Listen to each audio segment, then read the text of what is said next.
많은 사람들이 사랑에 대하여 말했고 글도 쓰고 노래로 불러왔어요. 성경이 말씀하는 사랑의 정의는 무엇일까요? 고린도전서 13장에 보면은 사도 바울은 사랑을 설명하면서 4절에 사랑은 오래 참고, 사랑에 대하여 첫 번 설명하면서 사랑은 오래 참는다. 7절에 내려가서 모든 것을 참으며 모든 것을 믿으며 모든 것을 바라며 모든 것을 견디느니라 그랬어요. 참는다, 믿는다, 바란다, 견딘다. 이것은 다 오래 참는다는 말 속에 다 들어가 있습니다. 견딘다, 기다린다, 다 참는다는 것을 말하고 있습니다. 결국 우리가 사랑한다면 끝까지 참고 견디고 기다린다는 것이죠. 호세아 선지자의 아내 고멜은 여러 번 가출을 했습니다. 사랑하는 남편과 가족들이 있는데도 불구하고 다른 남자를 따라 가출을 했어요. 그때마다 하나님께서는 호세아에게 너는 가서 내 아내를 데려오라 그렇게 말씀을 하십니다.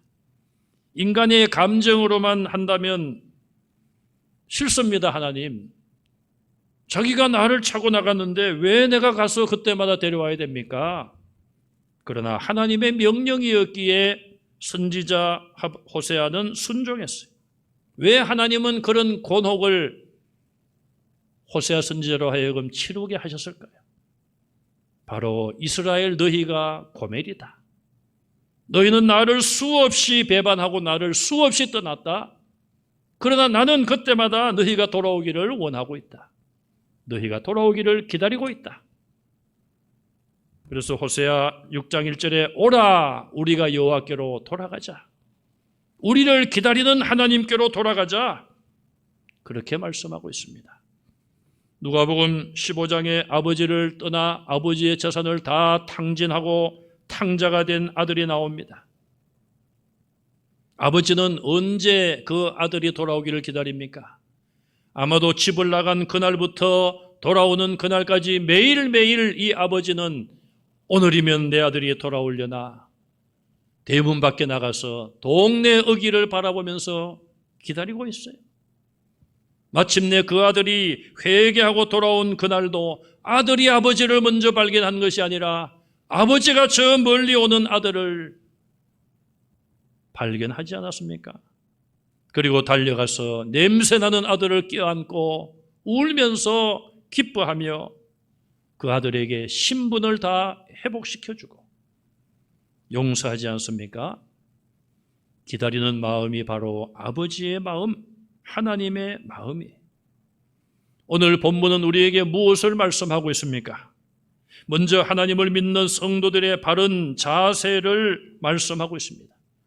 우리가 하나님을 믿는다 하면서도 과연 나는 바른 자세를 가지고 하나님을 믿는가 섬기는가를 살펴봐야 되겠습니다.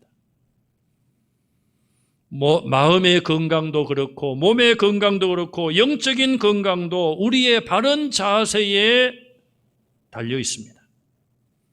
지금 일본 도쿄 올림픽 경기가 한창이죠. 모든 스포츠 종목에 보면은 바른 자세가 중요합니다. 올바른 자세, 교과서적인 자세라 그런 말을 하죠. 책에서 이런 경기는, 이런 스포츠는 이런 자세를 가져야 된다. 책에서 보고 배우고 어려서부터 스승을 통하여 배웁니다.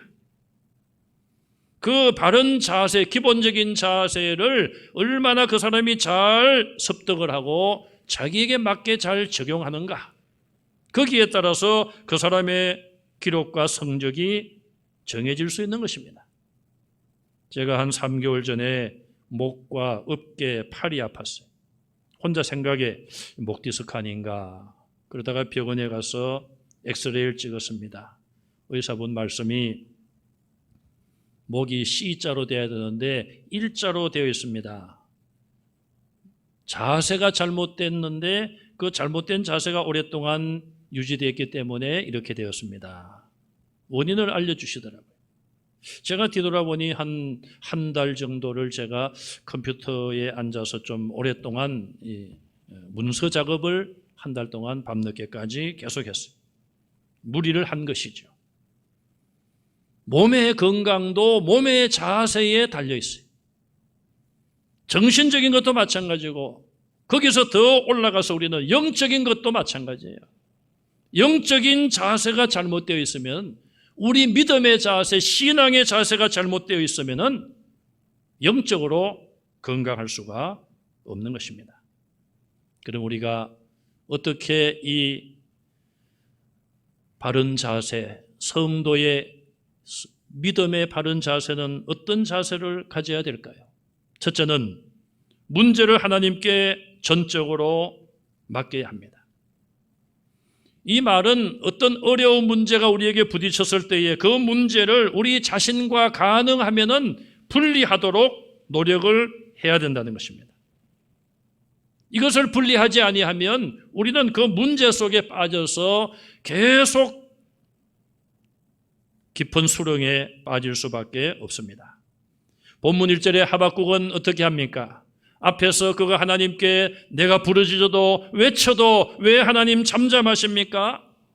그러자 하나님께서 내가 갈대아 사람을 세워서 너희를 멸망시키리라.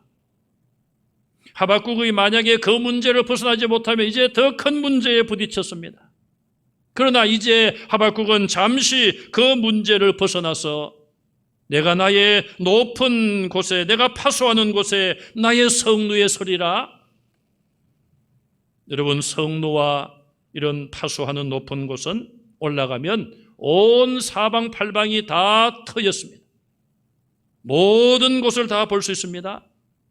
관측병이 거기 올라가서 사방팔방을 살피면서 적군이 우리에게 오지 아니하는가, 위험한 상황이 우리 도시에 몰려오지 않는가, 그런 것을 감찰하는 곳이죠.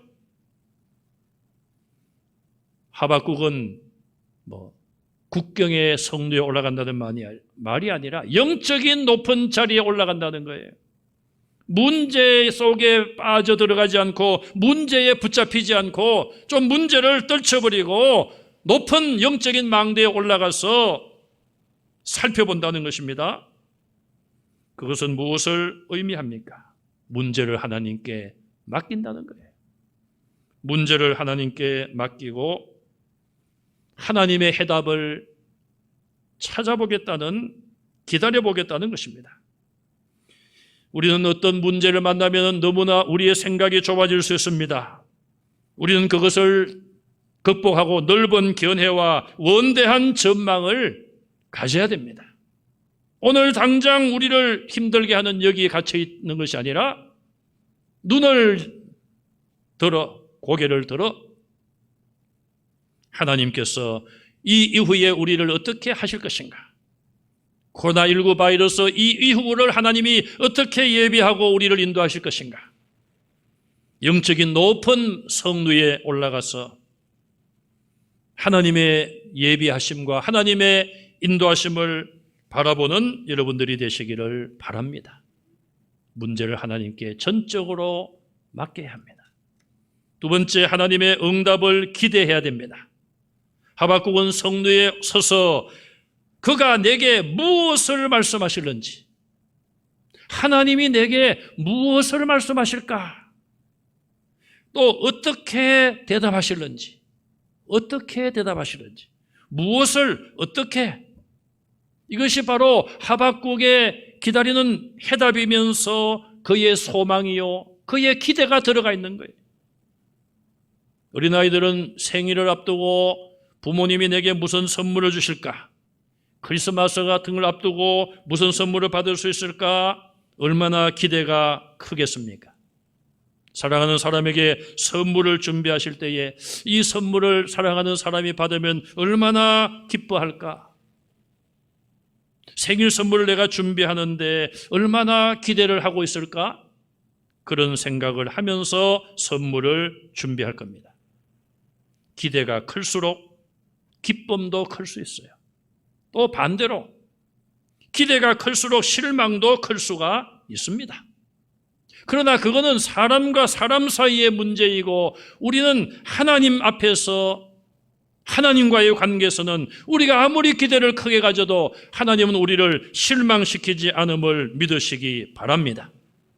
하박국은 지금 하나님을 향하여 하나님이 무엇을 어떻게 나의 이 호소에 대하여 기도에 대하여 응답하실까 기대를 하고 있습니다. 요즘 여러분 영화관에 잘 못 가셨죠? 저도 영화관 간 지가 언제인지 잘 모르겠습니다. 옛날에는 참 명화들이 많았어요. 배너라는 같은 영화. 얼마나 참 유명한 잘된 영화입니까? 또 우리 기독교 영화 아니겠습니까? 그런데 여러분 만약에 배너란 영화를 보러 간 것이 아니라 극장에 갔는데 예고편으로 배너란 영화 예고편을 딱 보여줍니다.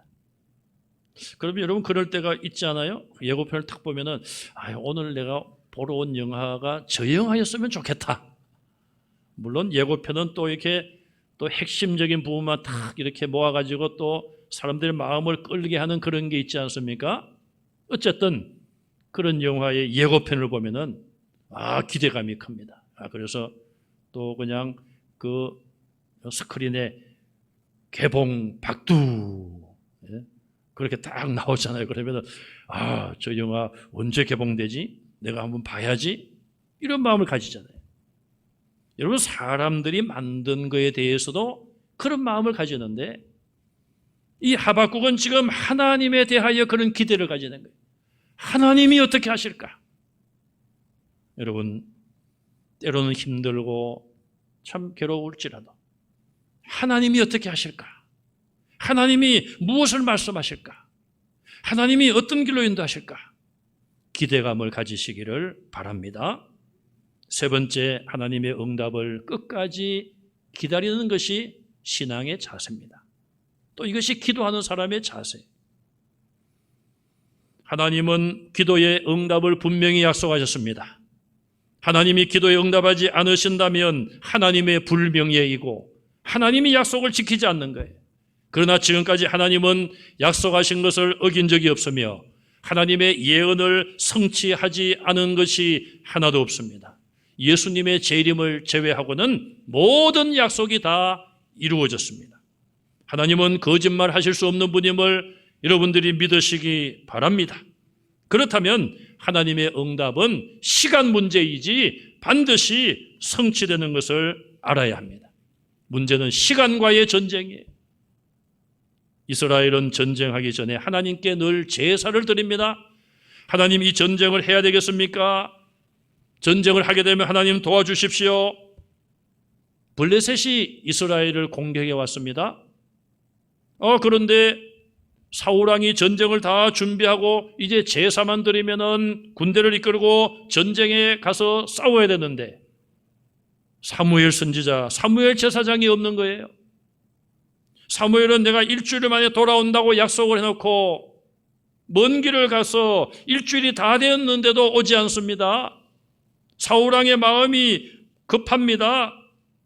기다리다가 여보라, 번제와 화목제물을 가져오라. 왜 가져오라는 겁니까? 자기가 제물을 드리고 자기가 제사를 하겠다는 거예요.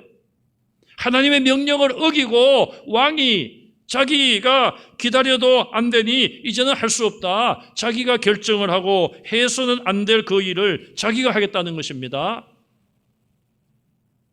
이해가 될 수도 있겠죠. 기다릴 만큼 기다리지 않았습니까? 안 오는데 어떡합니까? 누구라도 제사를 하면 되죠. 그거는 인간적인 생각이었습니다. 결국 사울왕이 제사를 드렸어요. 사무엘이 언제 도착했습니까? 사무엘상 13장 10절에 보면 번제 드리기를 마치자, 번제를 드리고 그것이 마치자마자 사무엘이 도착했습니다. 그러면 시간적인 것을 우리가 생각해 본다면 사울왕이 번제를 시작할 그때에 이미 사무엘이 사울 있는 곳을 향하여 어느 정도까지 오고 있었던 거예요. 번제 드리는 시간이 1시간인지 2시간인지 몰라도 오는 중에, 그러니 1시간이나 2시간이나 기다린 김에 조금만 더 기다렸다면 사무엘이 도착을 했을 텐데 일주일이라고 했으면 일주일 되는 날 밤 12시까지 기다려야 되는 것 아닙니까? 그런데 밤 12시까지 기다리지 못했습니다. 내가 6일 동안 기다리면 되었지, 7일째 되는 날도 내가 한나절 이렇게 기다렸으면 되었지. 아마 사울은 그런 마음이었을 거예요. 사울이 기다리지 못한 대가는 무엇이었습니까? 사무엘이 와서 사무엘상 13장 13절에 이야기합니다. 왕이 망령되이 행하였도다. 참 왕에게 당신 망령 들었다 이 말이에요. 여호와께서 왕에게 내리신 명령을 지키지 아니하였도다. 왕의 나라가 길지 못하리라. 이제 당신 곧 망한다 그 말이에요. 그것이 사울 왕이 하나님의 시간을 사무엘이 도착할 시간까지 기다리지 못한 대가였습니다. 여러분, 성경에는 얼마든지 이런 일들이 기록되어 있습니다. 코로나19뿐 아니라 여러분 개인적으로 당하는 어려움도 있으시죠? 내 시간이 있을 겁니다. 내가 정해진 시간이 있을 거예요. 내가 정해진 시간대로 안 된다고 해서 여러분 조급해하지 마시고 불평하지 마시고 원망하지 마시고 하나님의 시간이 있음을 믿으시고 하나님의 시간까지 끝까지 기다리시기를 간절히 바랍니다. 두 번째, 하박국의 기다림에 하나님의 응답이 본문에 나옵니다. 본문 2절에 드디어 하나님께서 응답하십니다. 하나님께서는 우리에게 말을 하게 하시고 글을 쓰는 지혜를 주신 분이에요. 그래서 하나님께서는 하나님의 사람들과 말씀하시기를 좋아하십니다. 여러분, 부모님이 자녀와 대화하는 것, 여러분들이 사랑하는 사람과 대화하는 것을 기뻐하듯이 하나님께서는 영적인 자녀인 성도들과 말씀하는 것을 기뻐하십니다. 이미 하나님께서는 성경의 많은 말씀을 우리에게 주시고 있습니다. 내가 그 말씀을 경청할 때에, 내가 그 말씀을 들을 때에 하나님이 기뻐하시고, 하나님은 오늘도 답답한 상황 속에서 우리에게 말씀으로 찾아오시고 말씀으로 들려주시고 말씀 속에 길을 열어주심을 믿으시기 바랍니다.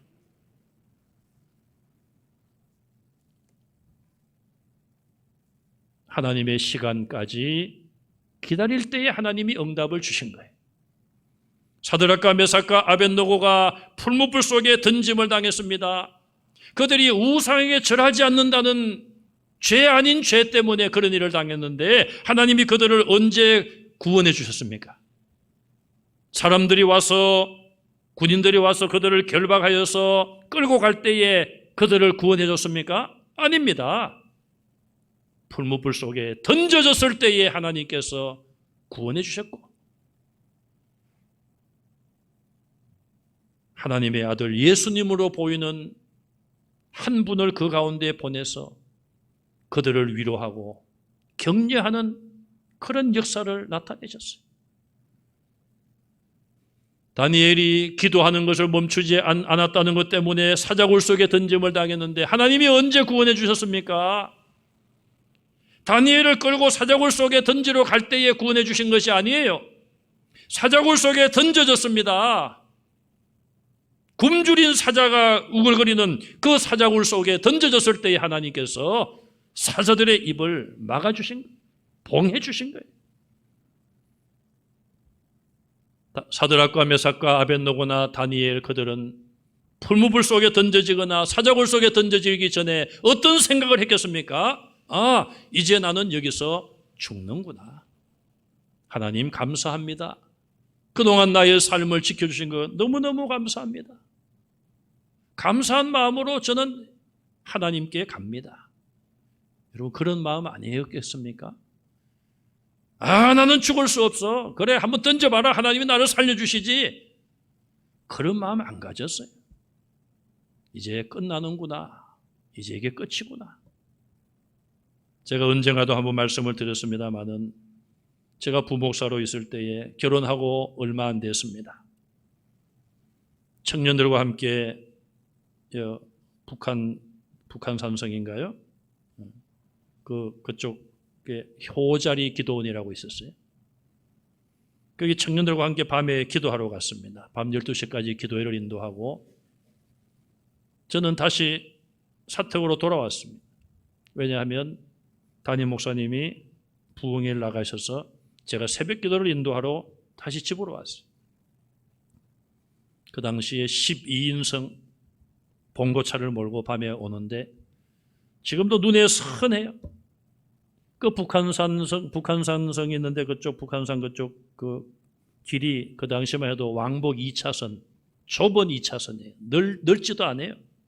커브길을 운전하고 오는데 뭐 밤에 찬송을 하면서 이렇게 운전을 하고 오는데 커브길을 도는데 반대편에서 자동차 이 불빛이 4개가 오는 거예요. 4개가. 무슨 이야기입니까? 반대편에서 이 커브길인데 추월을 하려고 차가 하나 제 차선으로 오는 거예요. 제 차선으로. 그러니까 이 헤드라이트가 4개가 다 오는. 저는 그 순간에 뭐 짧은 순간 아닙니까? 그걸 보고 째깍째깍 한 2초 흘렀나요? 하나님. 제 마음으로는 이게 마지막인가? 하나님 살려주세요 할 시간도 없어요. 뭐 끝났죠. 뭐 어떻게 보면은 끝난 거예요. 그런데 째깍째깍 시간이 지나고 나자 제가 운전을 계속하고 있는 거예요. 아직도 수수께끼 같은 일이 아닐 수 없어요. 제가 생각을 했습니다. 내가 만약에 죄 짓고 이 밤에 오다가 이런 일을 당했다면 나는 죽었을 것이다. 하나님께서 하나님의 일을 위하여 살려주시는구나. 그런 생각을 했어요. 여러분, 우리가 누가 죽고 싶어서 죽는 사람이 누가 있어요? 또 죽는 순간에 하나만 더 살려요 이런다고 또 사라지는 경우가 있겠습니까? 하나님의 구원을 보면요, 다 포기했을 때 하나님 이제 이게 끝입니다. 하나님 끝입니다. 이렇게라도 죽는 것이 하나님께 영광이 된다면은 하나님 감사합니다. 어떻게 보면 사는 걸 포기하는 거예요. 포기하는 것이 아니라 받아들이는 거죠. 받아들이는 거예요. 그래서 예수님께서 자기 목숨을 위해서 살고자 하는 자는 죽을 것이요 죽고자 하는 자는 살리라. 그래서 그 말씀을 하신 것 같습니다. 예수님께서 이 땅에 오셔서 죄인들의 손에 의해서 십자가에 못 박히십니다. 하나님이 언제 예수님을 구원하십니까? 물과 피를 다 쏟으시고 완전히 죽으시고 무덤까지 들어갔습니다. 그리고 3일째 되는 날 하나님께서 예수님을 다시 살리신 거예요. 요즘 올림픽 경기 여러분들 중계를 보시면은 아나운서나 해설가가 가장 많이 하는 말이 있죠. 끝날 때까지 끝난 것이 아닙니다. 끝날 때까지 끝난 것이 아닙니다. 그래요. 어제 밤에 남자 축구 야구는 다 졌다고 그러고 배구를 이렇게 좀 봤더니 이렇게 이기고 있다가 또 2대2가 되더니만 5세트에서 자꾸 끌려가는 거예요. 5세트는 15점까지 아닙니까? 자꾸 끌려가서 제가 탄식을 하고 그랬더니 저희 5살짜리 손녀가 옆에서 아버지, 우리나라는 많이 이겼잖아요. 다른 나라도 좀 이겨야죠. 그러더라고요. 그래서 이게 질 때도 있습니다. 부모한테 들은 이야기인지 어린이집에서 들은 이야기인지 모르겠어요. 그래서 제가 부끄럽더라고요. 그 이야기를 들으니까. 그래서 제가 조금 이렇게 좀 자중을 했습니다. 자중을 했는데 14대 12로 지금 몰려가지고 이제 한 점만 내주면 지는 거예요. 그래서 제가 또 이렇게 그랬더니 이 녀석이 뭐라고 하는가 하면은 끝까지 집중하면 돼요. 집중하면 된대요. 그래가지고 결국은 14대 12에서 16대 14로 이겼잖아요. 여자 배구가. 제가 그래 하리 네가 집중하라고 해서 선수들이 집중해서 이긴 모양이다. 그렇게 이야기를 했습니다만 여러분 그런 경기는 이길 수도 있고 질 수도 있어요. 네. 뭐 이기면 잠시 기분이 좀 좋다가 또 끝나는 거 아닙니까? 지면은 잠시 기분이 뭐 이긴 것보다는 안 좋죠. 그러나 그것도 또 끝나는 거예요. 자, 그거는 사람들의 어떤 뭐 스포츠나 뭐 어떤 경기, 뭐 어떤 경쟁. 그러나 우리는 하나님과의 어떤 관계, 하나님과의 일을 지금 말하는 거예요. 끝날 때까지 끝난 것은 아니라는 말은 하나님의 마지막 응답이 올 때까지 끝난 것은 아니기 때문에 우리가 낙심하거나 절망하지 말아야 된다는 것입니다. 끝까지 포기하지 않는 선수가 질 수도 있어요. 그러나 이겼을 때에 얼마나 역전성이라는 것이 값집니까? 하물며 하나님의 자녀인 우리는 내 의지나 어떤 내 정신력을 믿는 것이 아니라 하나님을 믿고 의지하잖아요. 앞에서 제가 말씀드렸잖아요. 신앙의 자세는, 믿음의 자세는 모든 문제를 하나님께 맡기고 기대하라. 하나님이 어떻게 하실까? 그리고 끝까지 기다리라. 끝까지 기다리면 하나님의 응답이 하박국에게 하셨듯이 우리에게도 응답하실 줄로 믿습니다. 자, 이 하나님의 말씀, 하나님의 예언이 어떤 것일까? 하나님의 약속이 어떤 것일까? 이것을 마지막으로 살펴보겠습니다. 하나님은 우리에게 계시로 말씀으로 응답을 하십니다. 오늘 본문 3절과 2절에 보면은 묵시란 말씀이 나옵니다. 이 묵시란 말씀은 계시, 예언 그렇게 번역할 수도 있어요. 베드로후서 1장 20절에 성경의 모든 예언은 사사로이 풀 것이 아니라고 그랬습니다. 인간의 생각으로 풀 것이 아니란 거예요. 성령의 감동을 받아서 기록된 예언은 성령의 감동으로 해석을 해야 되는 것이고, 베드로후서 1장 19절에 우리에게는 더 확실한 예언이 있어 어두운 데를 비추는 등불과 같으니 날이 새어 샛별이 너의 마음에 떠오르기까지 너희가 이것을 주의하는 것이 옳으니라. 샛별이 떠오르기까지, 예수님이 이 땅에 다시 오실 때까지 우리는 하나님의 약속의 말씀을 그때까지 붙잡아야 돼요. 하나님의 모든 약속은, 예언은 이루어졌습니다. 단 하나, 예수님의 재림만이 남아 있습니다. 그러므로 예수님이 오실 때까지 우리는 그 언약이 이루어질 것을 믿고 기다려야 합니다. 하나님의 예언과 계시는 장래의 일을 미리 예고하고 있습니다. 왜? 우리로 하여금 준비하게 하려고 예고하고 있습니다. 그러므로 하나님의 예고의 말씀을 듣고 깨어서 준비해야 돼요. 그리고 이 하나님의 예언과 계시는 반드시 성취됩니다. 3절 말씀에 이 묵시는 정한 때가 있다 그랬어요. 정해진 때, 이것은 하나님의 시간을 말합니다. 하나님의 구원의 시간이 있다는 것입니다. 그리고 그것은 속히, 결코, 반드시 이렇게 강조하면서 오늘 본문의 말씀을 하고 있습니다. 속히 이루어질 것이고 결단코 이루어질 것이며 반드시 이루어질 일들이에요. 그리고 이 예언은 정확하게 성취됩니다.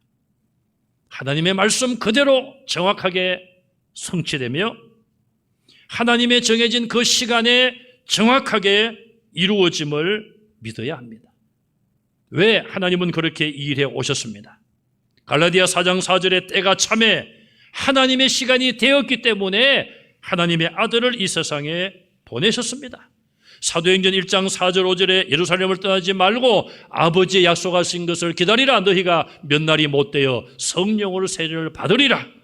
몇 날이 못되어 성령을 하나님께서 그들에게 주셨습니다. 바로 하나님의 시간에 성령을 주셨어요. 계시록 22장 20절에 내가 진실로 속히 오리라. 사람들이 생각할 때는 예수님의 재림이 더디다고 생각하지만 아닌 것입니다. 예수님이 직접 말씀하셨어요. 내가 속히 오리라. 하나님의 시간 되면 지체하지 않고 오신다는 것입니다. 계시록 2장 10절에 너희가 10일 동안 환난을 받으리라. 이 땅의 성도들이 받는 환난의 시간도 10일이다. 10일 정해져 있다는 것입니다. 짧은 시간이라는 것입니다.